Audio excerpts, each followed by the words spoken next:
Chapter 6 1. The same chain-smoking cabbie picked me up the next morning, and when he dropped me off at Titus Chevron, the convertible was there. I had expected this, but it was still a relief. I was wearing a nondescript grey sport coat I had bought off the rack at Mason's Menswear. My new ostrich wallet was safe in its inner pocket and lined with $500 of Al's cash. Titus came over to me while I was admiring the Ford, wiping his hands on what looked like the same rag he'd been using on them yesterday. "I slept on it, and I want it," I said. "That's good," he said, then assumed an air of regret. "But I slept on it too, Mr. Amberson, and I guess I told you a lie when I said there might be some room for dickering. Do you know what my wife said this morning while we were eating up pancakes and bacon? She said, 'Bill, you'd be a damn fool to let that Sunliner go for less than $350. In fact, she said I was a damn fool for pricing it that low to start with." I nodded as if I had expected nothing else. "Okay," I said. He looked surprised. "Here's what I can do, Mr. Titus. I can write you a check for $350. Good check. Hometown Trust. You can call them and see. Or I can give you $300 on cash right now out of my wallet. Less paperwork if you do it like that. What do you say?"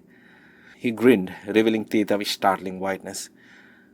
"I said they know how to drive a bargain out there in Wisconsin. If you make it $320, I'll put on a sticker and a 14-day plate, and off you go." $310. "Oh, don't make me squirm," Titus said. But he wasn't squirming. He was enjoying himself. "And a fin onto that, and we'll call it a deal." I held out my hand. 315 works for me. "Yowza!" This time he shook with me, never minding the grease. Then he pointed to the sales booth. Today the ponytailed cutie was reading confidential. "You'll want to pay the young lady who happens to be my daughter. She'll write up the sale. When you're done, come around and I'll put on that sticker. Throw in a tank of gas too." 40 minutes later, behind the wheel of a 1954 ragtop that now belonged to me, I was headed northward toward Derry. I learned on a standard, so that was no problem. But this was the first car I'd ever driven with the gear shift on the column. It was weird at first, but once I got used to it, I would also have to get used to operating the headlight dimmer switch with my left foot. I liked it, and Bill Titus had been right about second gear. In second, the Sunliner went like a bastide. In Augusta, I stopped long enough to haul the top down. In Waterville, I grabbed a fine meatloaf dinner that cost 95 cents, apple pie a la mode included. It made the fat burger look overpriced. I hummed along with the Skyliners, the Coasters, the Dell Vikings, the Elegants. The sun was warm, the breeze ruffled my new short haircut, and the turnpike, named the Mile-a-Minute Highway, according to the billboards, was pretty much all mine. I seemed to have left my doubts of the night before sunk in the cow tank along with my cell phone and futuristic chains. I felt good, until I saw Derry. 2. There was something wrong with that town, and I think I knew it from the first. I took Route 7 when the Mile-a-Minute Highway petered down to a asphalt patch 2-lane and 20 miles or so north of Newport. I came over a rise and saw Derry hulking on the west bank of the Kentucky under a cloud of pollution from God knew how many paper and textile mills, all operating full bore. There was an artery of green running through the center of the town. From a distance, it looked like a scar. The town around the jagged green belt seemed to consist solely of sooty grays and blacks under a sky that had been stained urine yellow by the stuff billowing from all those smokestacks. I drove past several produce stands where the people minding the counters or just standing side of the road and gaping as I drove past. I looked more like inbred hillbillies from Deliverance than Maine farmers. As I passed the last of them, Bauer's roadside produce, a large mongrel rushed out from behind the several heaped baskets of tomatoes and chased me, drooling and snapping at the Sunliner's rear tires. It looked like a misbegotten bulldog. Before I lost sight of it, I saw a scrawny woman in overalls approach it and begin beating it with a piece of board. This was the town where Harry Dunning had grown up, and I hated it from the first. No concrete reason, I just did. The downtown shopping area, situated at the bottom of the 3 steep hills, felt pit-like and claustrophobic. My cherry-red Ford seemed like the brightest thing on the street. A distracting and unwelcome, judging by most of the glances it was attracting, splash of color amid the black Plymouths, brown Chevrolets, and grimy delivery trucks. Running through the center of town was a canal filled almost on the top of its moss-splashed concrete retaining walls with black water. I found a parking space on Canal Street. A nickel in the meter bought me an hour's worth of shopping time. I had forgotten to buy a hat in Lisbon Falls, and 2 or 3 storefronts up, I saw an outfit called Derry Dress, and every day Central Main's most debonair haberdashery. I doubted there was much competition in that regard. I had parked in front of the drugstore and paused to examine the sign in the window. Somehow it sums up my feelings about Derry. The sour mistrust, the sense of barely withheld violence, better than anything else. Although I was there for almost 2 months and, with the possible exception of a few people I happened to meet, disliked everything about it. The sign read, "Shoplifting is not a kick or a groove or a gasser. Shoplifting is a crime, and we will prosecute. Norbert Keane, owner and manager." And the thin, bespectacled man in the white smock was looking out at me, just about had to be Mr. Keane. His expression did not say, "Come on in, stranger, peek around and buy something, maybe have an ice cream soda." Those hard eyes and that turned-down mouth said, "Go away, there's nothing here for the likes of you." Part of me thought I was making that up. Most of me knew I wasn't.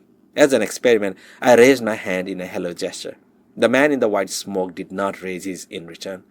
I realized that the canal I'd seen must run directly beneath this peculiar sunken downtown, and I was standing on top of it. I could feel hidden water in my feet, thrumming the sidewalk. It was a vaguely unpleasant feeling, as if this little piece of the world had gone soft.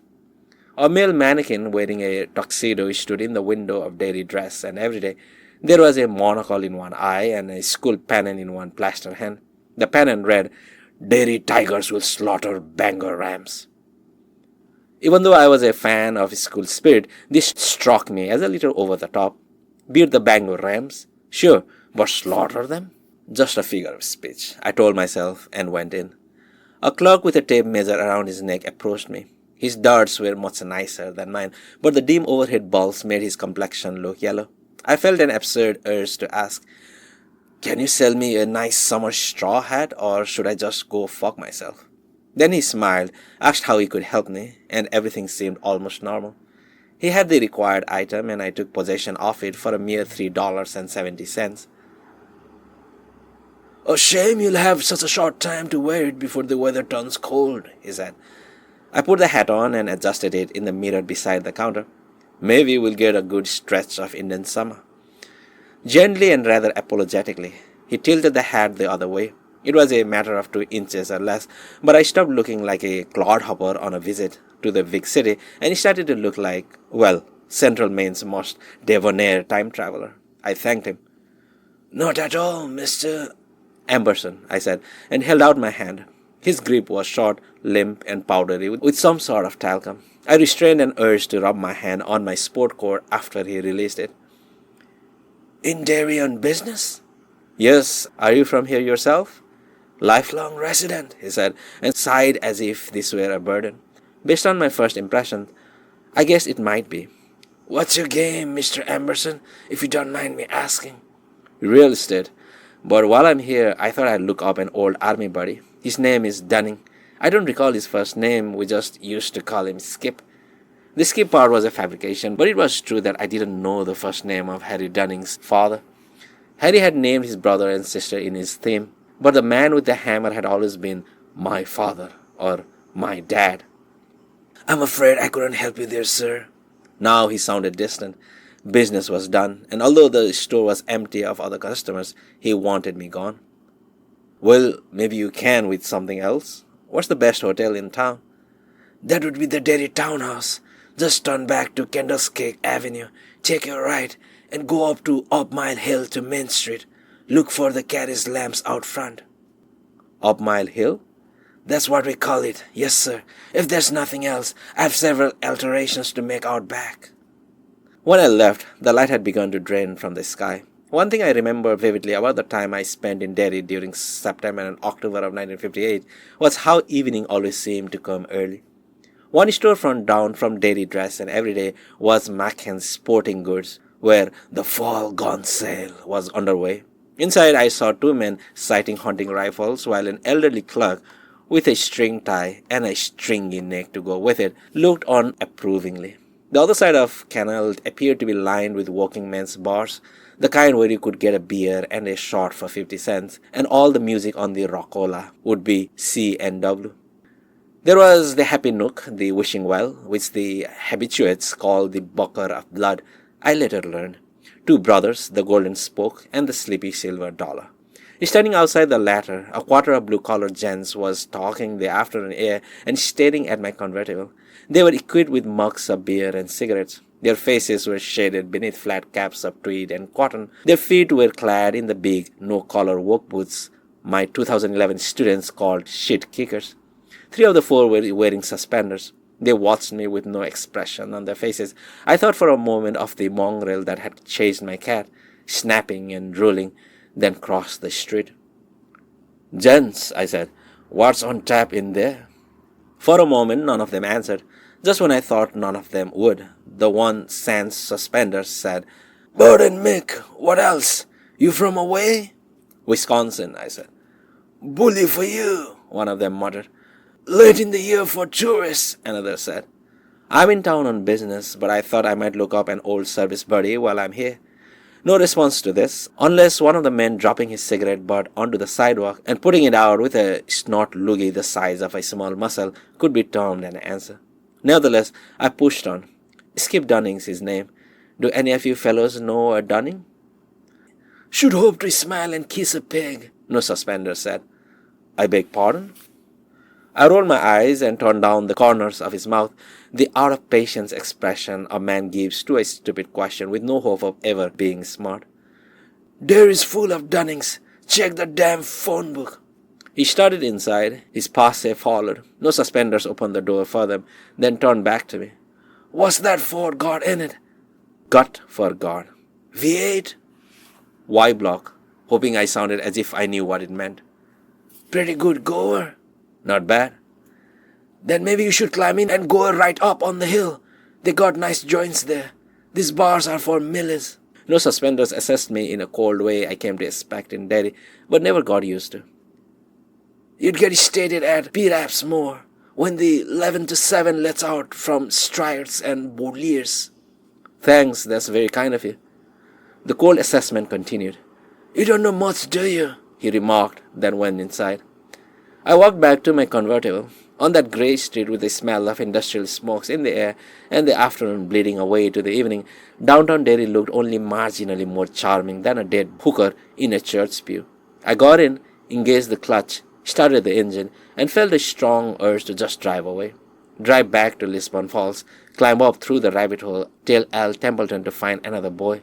Only he couldn't, could he? He was out of strength and almost out of time. I was, as the New England saying goes, the trapper's last shot. I drove up to Main Street, saw the carriage lamps. They came on for the night, just as I spotted them, and pulled into the turnaround in front of the Derry townhouse.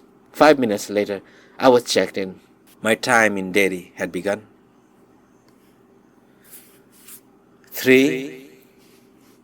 By the time I got new possessions unpacked, some of the remaining cash went into my wallet, the rest into the lining of my new valise. I was good and hungry, but before going down to dinner, I checked the telephone book. What I saw caused my heart to sink. Mr. No Suspenders might not have been very welcoming, but he was right about Dunning selling cheap in Derry and the 4 or 5 surrounding hamlets that were also included in the directory. There was almost a full page of them. It wasn't that surprising because in small towns certain names seem to sprout like dandelions on a lawn in June. In my last 5 years teaching English at LHS, I must have had 24 Starberts and Lemkes. Some of them siblings, most of them first, second, or third cousins. They intermarried and made more. Before leaving for the past, I should have taken time to call Harry Dunning and ask him his father's first name. It would have been so simple. I surely would have, if I hadn't been so utterly and completely gobsmacked by what Al had shown me and what he was asking me to do. But, I thought, how hard can it be? It shouldn't take Sherlock Holmes to find a family with kids named Troy, Arthur, Elias, Tugger, Ellen, and Harry. With this thought to cheer me, I went down to the hotel restaurant and ordered a shore dinner, which came with clams and lobster roughly the size of an outboard motor. I skipped dessert in favor of a beer in the bar. In the detective novels I read, bartenders were often excellent sources of information. Of course, if the one working the townhouse stick was like the other people I'd met so far in the grim little burg, I wouldn't get far. He wasn't. The man who left off his glass polishing duties to serve me was young and stocky, with a cheery full moon of a face below his flat-top haircut. "What can I get you, friend?" The F word sounded good to me, and I returned his smile with enthusiasm. "Miller Lite?"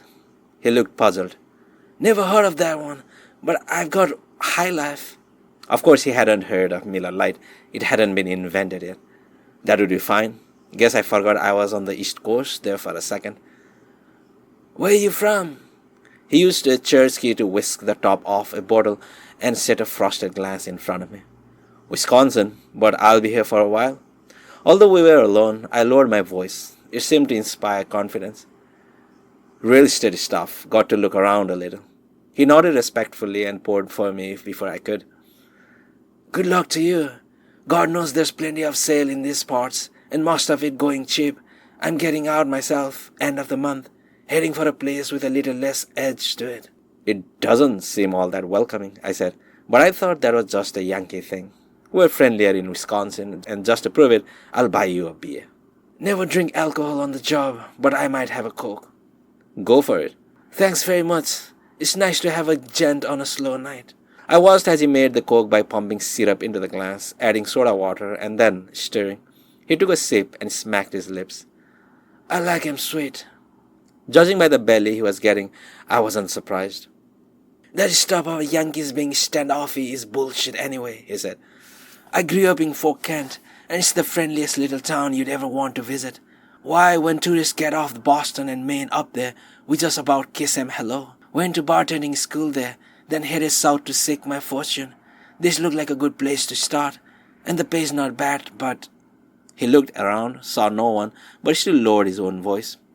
"You want the truth, Jackson? This town stinks." "I know what you mean. All those mills." "It's a lot more than that. Look around. What do you see?" I did as he asked. There was a fellow who looked like a salesman in the corner, drinking a whiskey sour, but that was it. "Not much," I said. "That's the way it is all through the week. The pay's good because there's no tips. The beer joints downtown do a booming business, and we get some folks in on Friday and Saturday nights, but otherwise, that's just about it. The Cali straight does his drinking at home, I guess." He lowered his voice further. Soon he'd be whispering. "We had a bad summer here, my friend. Local folks keep it as quiet as they can. Even the newspaper doesn't play it up. But there was some nasty work. Murders. Half a dozen at least. Kids. Found one down in Byron's just recently. Patrick Hochstetter, his name was. All decayed." "The Barrens?" "It's this swampy path that runs right through the center of town. You probably saw it when you flew in." I'd been in a car, but I still knew what he was talking about. The bartender's eyes widened. "That's not the real estate you're interested in, is it?" "Can't say," I told him. "But if word got around, I'd be looking for a new job." Understood. He drank half his Coke, then he stifled a belch with the back of his hand. "But I hope it is. They ought to pave that goddamn thing over. It's nothing but stink water and mosquitoes. You'd be doing this town a favor. Sweeten it up a little bit." "Other kids found down there?" I asked. A serial child murderer would explain a lot about the gloom I'd been feeling ever since I'd crossed the town line. "Not that I know of, but people say that's where some of the disappeared ones went, because that's where all the big sewage pump stations are. I've heard people say there are so many sewer pipes under Derry, most of them laid in the Great Depression, that nobody knows where all of them are. And you know how kids are." "Adventurous." He nodded emphatically. "Right with Evershop. There's people who say it was some vag who since moved in. Other folks say he was a local who dressed up like a clown to keep from being recognized. The first of the victims, this was last year before I came. They found him at the intersection of Witcham and Jackson with his arm ripped clean off. Denbrough was his name. George Denbrough. Poor little tyke." He gave me a meaningful look. And he was found right next to one of those sewer drains, the ones that dump into the barrens. Christ. Yeah, I hear you using the past tense about all this stuff. I got ready to explain what I meant, but apparently this guy had been listening in English as well as bartending school. It seems to have stopped, knock on wood. He rapped his knuckles on the bar. Maybe whoever was doing it packed up and moved on. Or maybe the son of a bitch killed himself. Sometimes they do that. That'd be good. But it wasn't any homicidal maniac in a clown suit who killed the little Corcoran boy. The clown who did that murder was the kid's own father, if you can believe it. That was close enough to why I was here to feel like fate rather than coincidence. I took a careful sip of my beer. Is that so? You bet it is. Dorsey Corcoran, that was the kid's name. Only 4 years old. And you know what his goddamn father did? Beat him to death with a recoilless hammer. A hammer? He did it with a hammer. I maintained my look of polite interest. At least I hope I did. But I felt goose flesh go marching up my arms. That's awful. Yeah, and not the war. He broke off and looked over my shoulder. Get you another, sir? It was the businessman. Not me, he said, and handed over a dollar bill. I'm going to bed and tomorrow I'm blowing this pop shop. I hope they remember how to order hardware in Waterville in Augusta, because they sure don't here. Keep the change, son. Buy yourself a DeSoto. He plodded out with his head down. See, that's a perfect example of what we get at this oasis. The bartender looked sadly after his departing customer. One drink, off to bed, and tomorrow it's see ya later, alligator. After a while, crocodile. If it keeps up, this burg's gonna be a ghost town. He stood up straight and tried to square his shoulders, an impossible task because they were as round as the rest of him. But who gives a rip? Come October 1st, I'm gone. Down the road. Happy trails to you until we meet again. The father of this boy, Dorsey, he didn't kill any of the others? No, he was alibied up. I guess he was the kid's stepfather, now that I think about it. Dickie Macklin, Johnny Keeson at the desk. He probably checked you in. Told me he used to come in here and drink sometimes, until he got banned for trying to pick up a stewardess and getting nasty when she told him to go peddle his peppers. After that, I guess he did his drinking at the Spoke or the Bucket. They'll have anybody in those places. He leaned over close enough for me to smell the aquavelva on his cheeks. You want to know the worst? I didn't, but thought I ought to, so I nodded. There was also an older brother in that fucked up family, Eddie. He disappeared last June.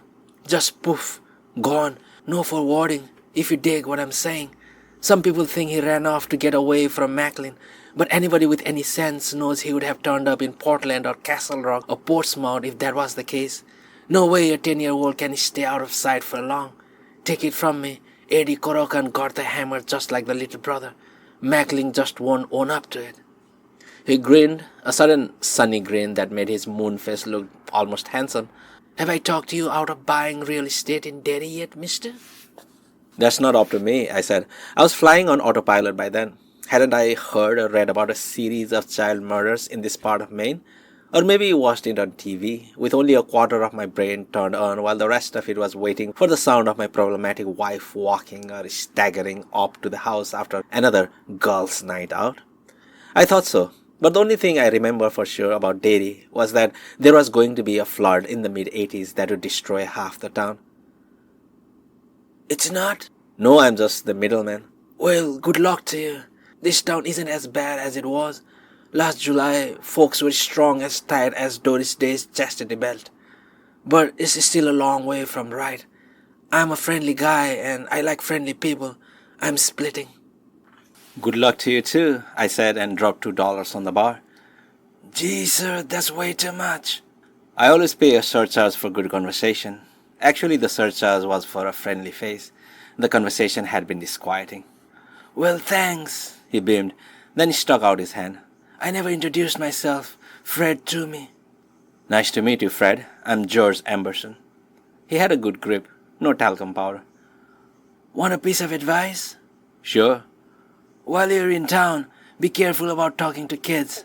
After last summer, a strange man talking to kids is apt to get a visit from the police if people see him doing it.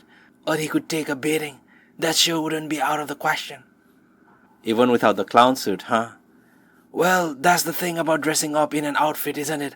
His smile was gone. Now he looked pale and grim, like everyone else in Derry. In other words, when you put on a clown suit and a rubber nose, nobody has any idea what you look like inside. 4. I thought about that while the old-fashioned elevator creaked its way up to the third floor. It was true.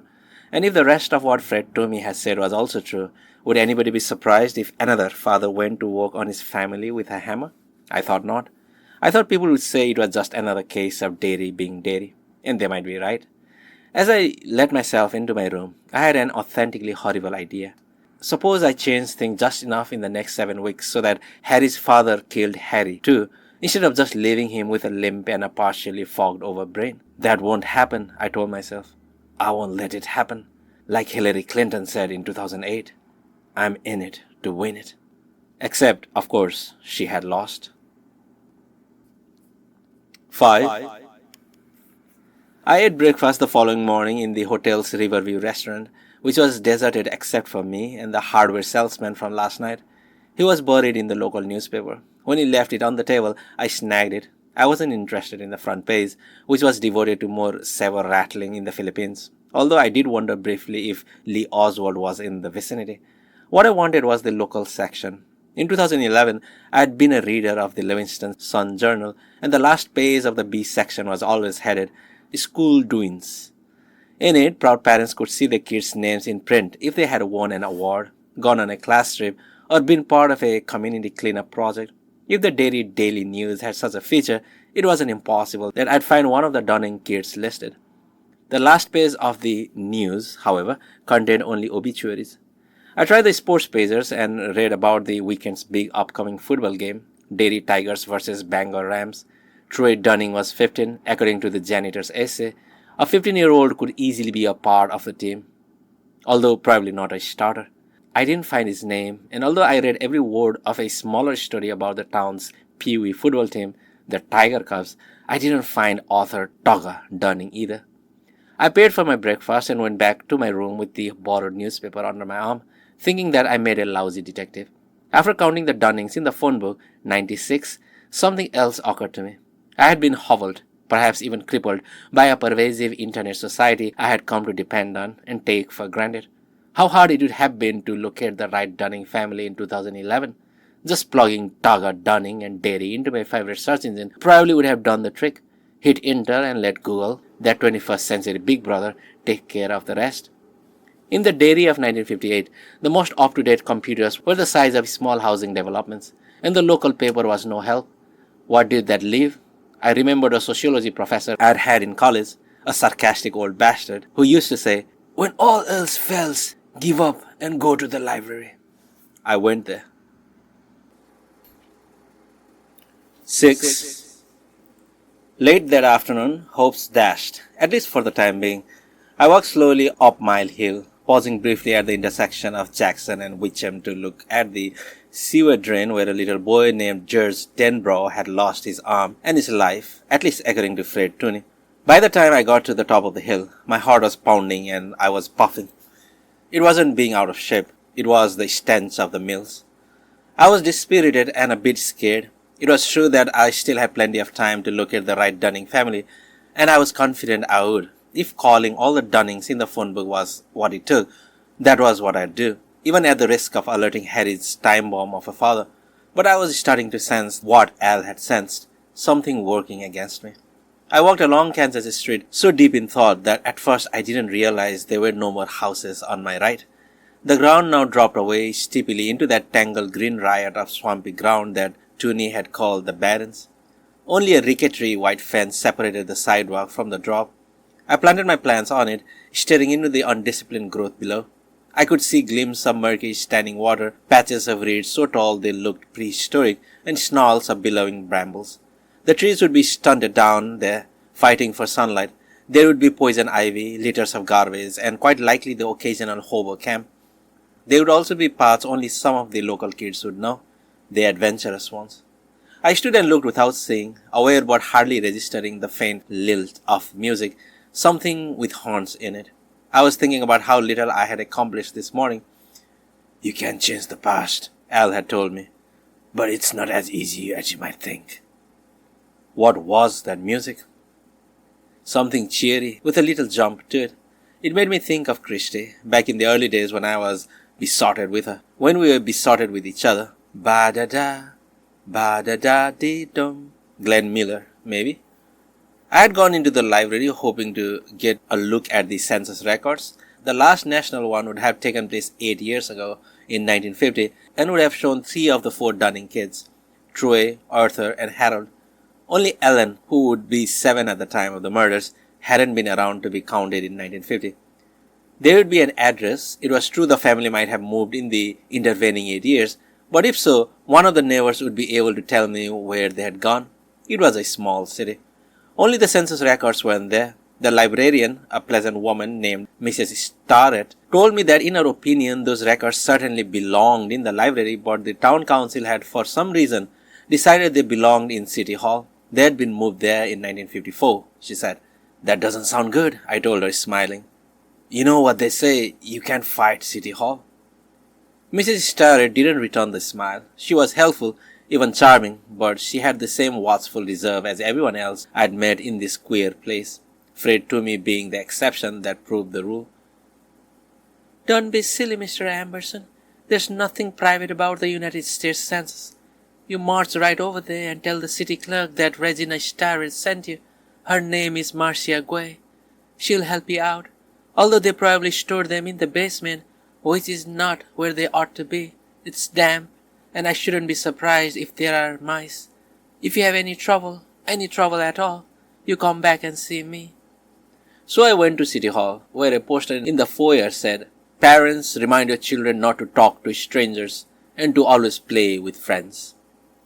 Several people were lined up at the various windows, most of them smoking, of course. Marcia Guay greeted me with an embarrassed smile. Mrs. Starrett had called ahead on my behalf and had been suitably horrified when Mrs. Guay told her what she now told me. The 1950 census records were gone, along with almost all of the other documents that had been stored in the City Hall basement. We had terrible rains last year, she said.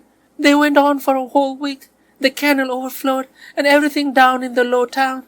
That's what the old-timers call the city center, Mr. Amberson. Everything in the low town flooded.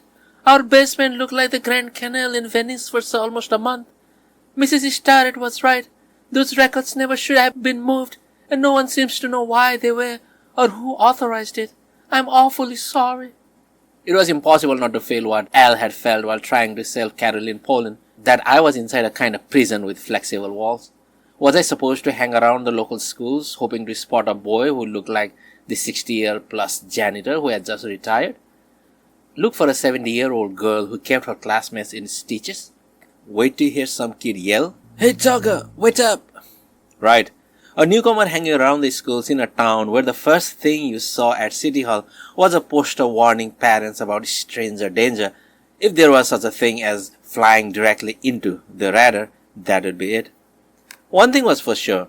I had to get out of Derry townhouse. At 1958 prices, I could well afford to stay there for weeks, but that might cause talk. I decided to look through the classified ads and find myself a room I could rent by the month. I turned back toward the low town, then stopped. Ba-da-da, da-da-da-dee-dum. That was Glenn Miller. It was In the Mood, a tune I had reason to know well. Curious, I walked toward the sound of the music. 7.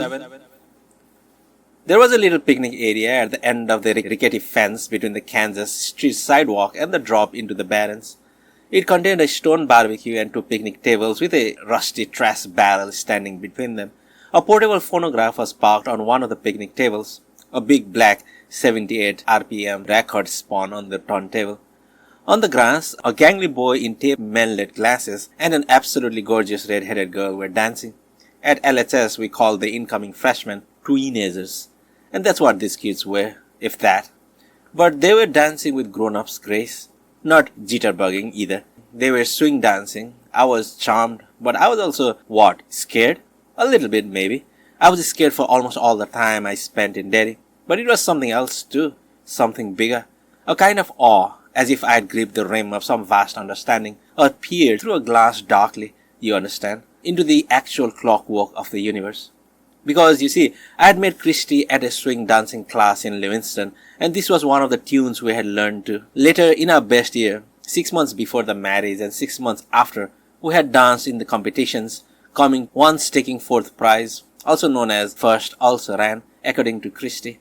In the New England swing dancing competition, our tune was a slightly slowed down dance-make version of KC and the Sunshine Band's Boogie Shoes. This isn't a coincidence, I thought, watching them. The boy was wearing blue jeans and a crew neck shirt. She had on a white blouse with the tails hanging down over faded red clam diggers. That amazing hair was pulled back in the same impudently cute ponytail Christy had always worn when we danced competitively, along with her hobby socks and vintage poodle skirt, of course. This cannot be a coincidence. They were doing a Lindy variation I knew as the Hells Are Poppin'. It's supposed to be a fast dance, lightning fast, if you have the physical stamina and grace to bring it off, but they were dancing it slow because they were still learning their steps. I could see inside every move. I knew them well, although I hadn't actually danced any of them in 5 years or more. Come together, both hands clasped. He stops a little and kicks with his left foot while she does the same, both of them twisting at the waist so that they appear to be going in opposite directions. Move apart, hands still clasped, then she twirls, first to the left and then to the right. But they goofed off the return spin and she went sprawling on the grass. Jesus, Richie, you never get that right. God, you're hopeless. She was laughing though. She flopped on her back and stared up at the sky. Sorry, Mrs. Scarlett, the boy cried in screechy Picanini voice that would have gone over like a lead balloon in the politically correct 21st century. I just a clod-hopping country boy, but I intend to learn this here dance if it kills me. I'm the one it's likely to kill, she said. Start the record again before I lose my... Then they both saw me. It was a strange moment. There was a vale in Derry. I came to know that vale so well I could almost see it. The locals were on one side. People from away, like Fred Toomey, like me, were on the other. Sometimes the locals came out from behind it, as Mrs. Starrett, the librarian, had when expressing her irritation about the misplaced census records. But if you asked too many questions, and certainly if you startled them, they retreated behind it again. Yet I had startled these kids, and they didn't retreat behind the veil. Instead of closing up, their faces remained wide open, full of curiosity and interest. Sorry, I said. Didn't mean to surprise you. I heard the music and then I saw you Lindy hopping. Trying to Lindy hop is what you mean? The boy said. He held the girl to her feet. He made a bow. Richie told you at your service. My friends all say, Richie, he live in a ditchy. But what do they know? Nice to meet you, I said. George Amberson. And then it just popped out. My friends all say, Georgie, he washes clothes in a Norgie. But they don't know anything either. The girl collapsed on one of the picnic table benches, giggling. The boy raised his hand in the air and boggled. The strange grown-up gets off a good one. Wacka, delightful, Ed McMahon. What have you got for this wonderful fella? Well, Johnny, today's prizes on Who Do You Trust are a complete set of Encyclopedia Britannica and an Electrolux vacuum cleaner to suck him up with. Beep, beep, Richie, the girl said. She was wiping the corners of her eyes. This caused an unfortunate reversion to the screeching Picanini voice. I say sorry, Mrs. Scarlett. Don't be whipping on me. I say still got scabs from the last time. Who are you, miss? I asked. Baby, I live on the levee, she said and started giggling again. Sorry, Richie's a fool, but I have no excuse. Beverly Marsh, you're not from around here, are you? A thing everybody seemed to know immediately. Nope, and you two don't seem like you are either. You're the first two Derryites I've met who don't seem, grumpy.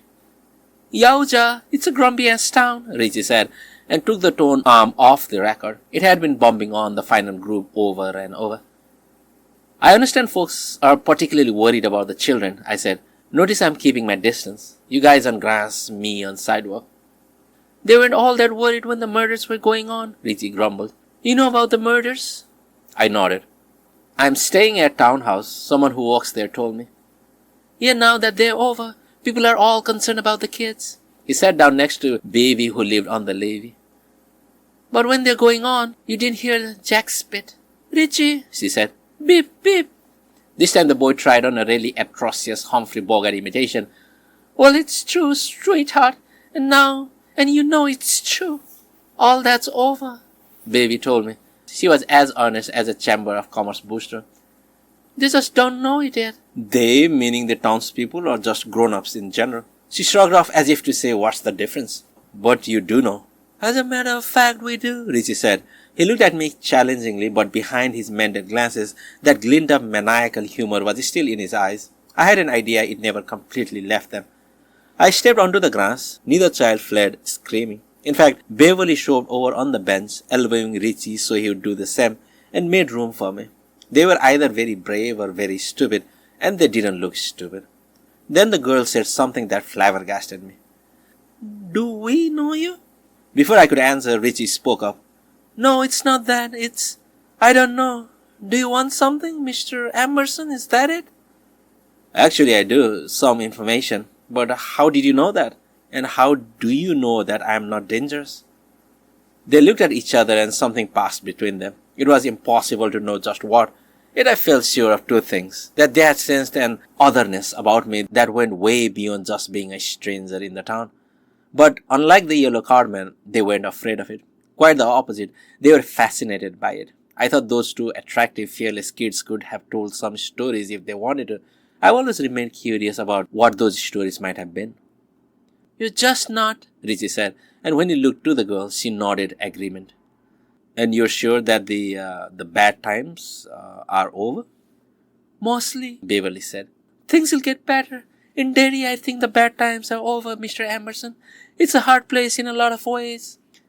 Suppose I told you, just hypothetically, that there was one more thing on the horizon, something like what happened to a little boy named Dorsey Corcoran. They winced as if I had pinched a place where the nerves lay close to the surface.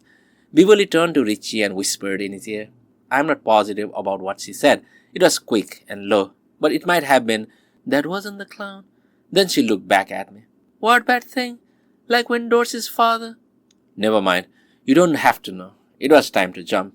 These were the ones. I didn't know how I knew it, but I did. Do you know some kids named Dunning? I ticked them off on my fingers.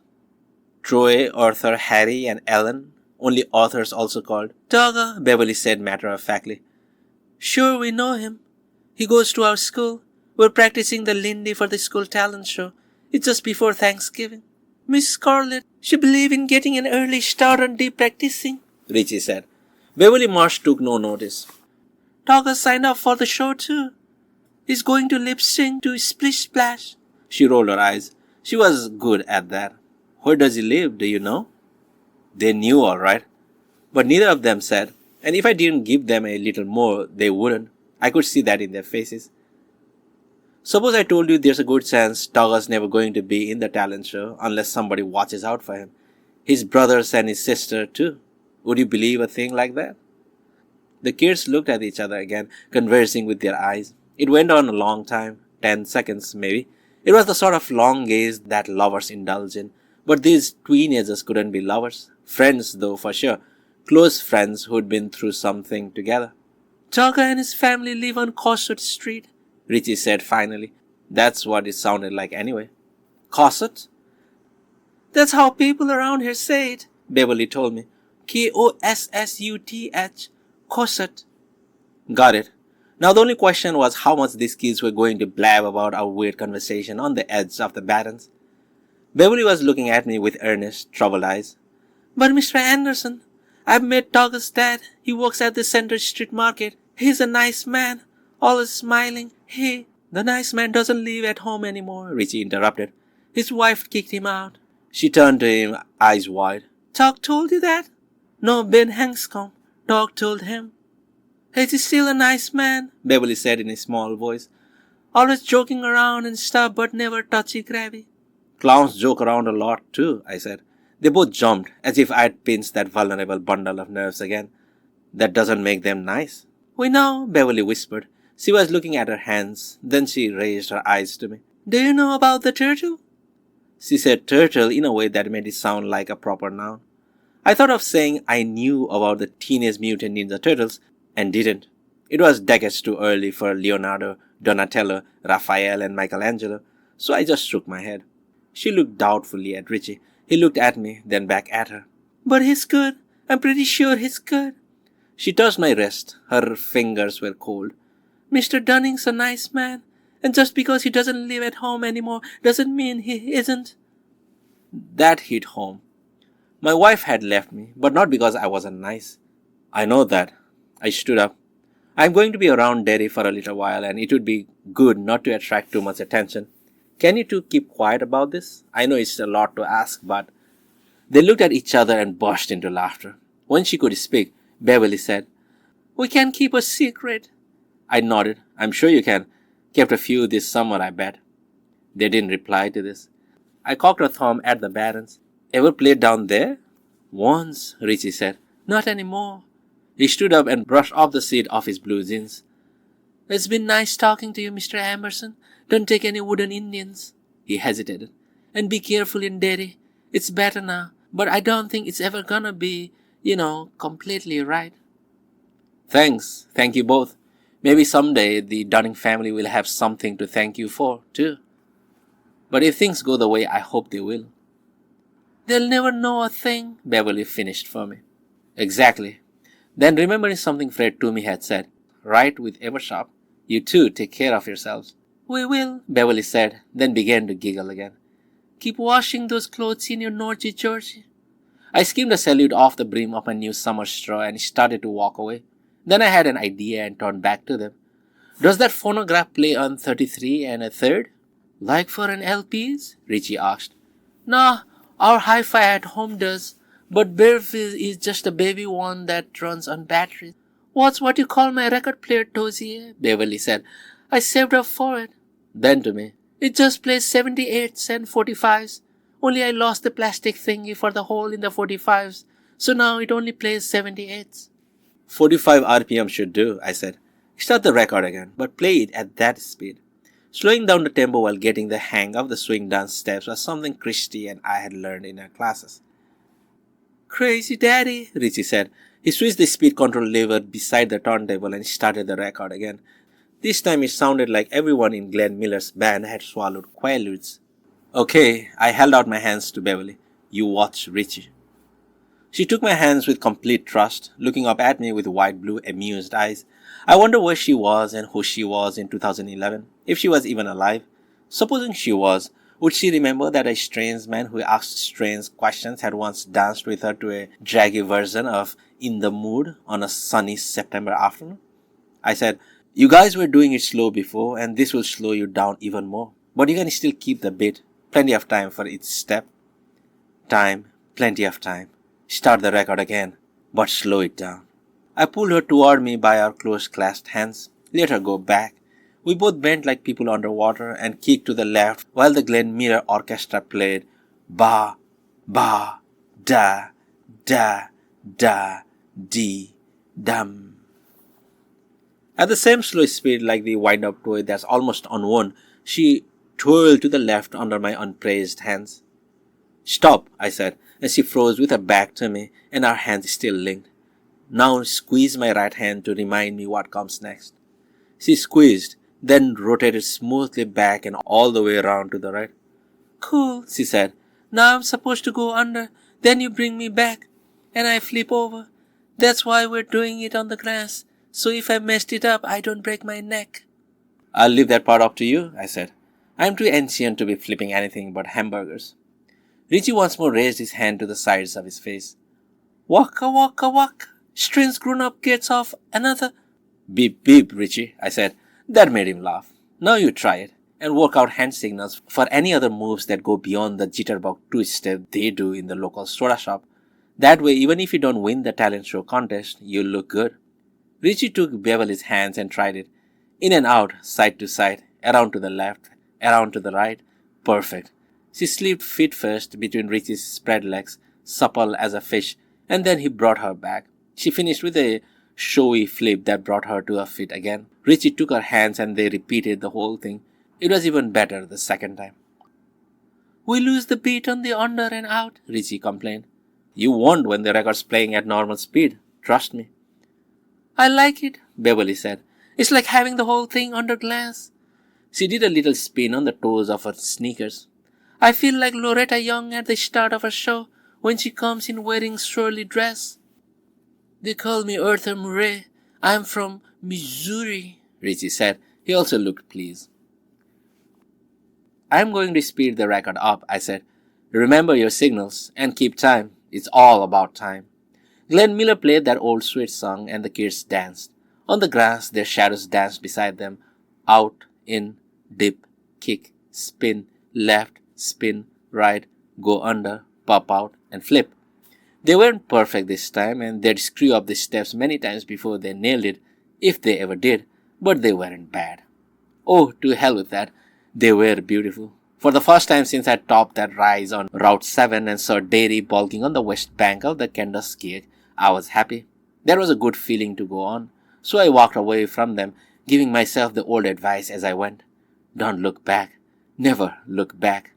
How often do people tell themselves that after an experience that is exceptionally good or exceptionally bad? Often, I suppose. And the advice usually goes unheeded. Humans were built to look back. That's why we have that swivel joint in our necks. I went half a block, then turned around, thinking they would be staring at me, but they weren't. They were still dancing, and that was good. Number 8. There was a city service station a couple of blocks down on Kansas Street, and I went into the office to ask directions to Cosset Street, pronounced Cosset. I could hear the whir of an air compressor and the tiny jangle of pop music from the garage bay, but the office was empty. That was fine with me, because I saw something useful next to the cash register, a wide stand filled with maps. The top pocket held a single city map that looked dirty and forgotten. On the front was a photo of an exceptionally ugly Paul Bunyan statue cast in plastic. Paul had his axe over his shoulder and was grinning up into the summer sun. Only Derry, I thought, would take a plastic statue of a mythical logger as its icon. There was a newspaper dispenser just beyond the gas pumps. I took a copy of the Daily News as a prop and flipped a nickel on top of the pile of papers to join the other coins scattered there. I don't know if they're more honest in 1958, but they're a hell of a lot more trusting. According to the map, Cosset Street was on the Kansas Street side of town and turned out to be just a pleasant 15-minute stroll from the gas station. I walked under elm trees that had yet to be tossed by the blight that would take almost all of them by the 70s, trees that were still as green as they had been on July. Kids tore past me on bikes or played jacks in driveways. Little clusters of adults gathered at corner bus stops and marked by white stripes on telephone poles. Derry went about his business and I went about mine. Just a fellow in a nondescript sports coat with some summer straw pushed back a little on his head. A fellow with folded newspaper in one hand. He might be looking for a yard or garage sale. He might be checking for plummy real estate. Certainly, he looked like he belonged there. So I hoped. Cosset was a hedge-lined street of old-fashioned New England salt-box houses. Sprinkles strolled on lawns. Two boys ran past me, tossing a football back and forth. A woman with her hair bound up in a kerchief and the inevitable cigarette dangling from her lower lip was washing the family car and occasionally spraying the family dog, who backed away barking. Cosset Street looked like an exterior scene from an old fuzzy sitcom. Two girls were twirling on a skip rope while a third danced nimbly in and out, stutter-stepping effortlessly as she chanted, "Charlie Chaplin went to France just to watch the latest dance. Salute to the Capone, salute to the Queen. My old man drives a submarine." The skip rope slapped on the pavement. I felt eyes on me. The woman in the kerchief had paused in her levers, the hose in one hand, the big soapy sponge in the other. She was watching me approach the skipping girls. I gave them a wide berth and saw her go back to work. You took a hell of a chance talking to those kids on Kansas Street, I thought. Only I didn't believe it. Walking a little too close to the skip rope girls, that would have been taking a hell of a chance. But Richie and Bev had been the right ones. I had known it almost as soon as I had laid eyes on them, and they had known it too. We had seen eye to eye. "Do we know you?" the girl had asked Bibi, who lived on the levee. Cosset dead-ended at a big building called the West Side Recreation Hall. It was deserted, with a "For Sale by City" sign on the crab-grassy lawn. Surely an object of interest for any self-respecting real estate hunter. 2 houses down from it, on the right, a little girl with carrot-colored hair and a face full of freckles was riding a bicycle with training wheels up and down an asphalt driveway. She sang variation of the same phrase over and over as she rode. Big bang, I saw the whole gang. Ding dang, I saw the whole gang. Ring rang, I saw the whole gang. I walked toward the rack, as though there was nothing in the world I wanted to see more. But from the corner of my eye, I continued to track a little carrot top. She was swaying from side to side on the bicycle seat, trying to find out how much she could get away with before toppling over. Based on her scabby shins, this probably wasn't the first time she'd played the game. There was no name on the mailbox on her house, just the number 379. I walked to the for sale sign and jotted the information down on my newspaper. Then I turned around and headed back on the way I'd come. As I passed 379 Kosal on the far side of the street and pretending to be absorbed in my paper, a woman came out on the stoop. A boy was with her. He was munching something wrapped in a napkin, and in his free hand he was holding the Daisy air rifle with which, not so long from now, he would try to scare off his rampaging father. "Ellen," the woman called, "get off that thing before you fall off. Come in and get a cookie." Ellen Dunning dismounted, dropping her bike on its side in the driveway, and ran into the house, bugling. "Sing sang, I saw the whole gang," at the top of her considerable lungs. Her hair, a shade of red far from unfortunate than Beverly Marsh's, bounced like bed springs in revolt. The boy who'd grow up to write a painfully composed essay that would bring me to tears followed her. The boy who was going to be the only surviving member of his family. Unless I changed it. And now that I had seen them, real people living their real lives, there seemed to be no other choice.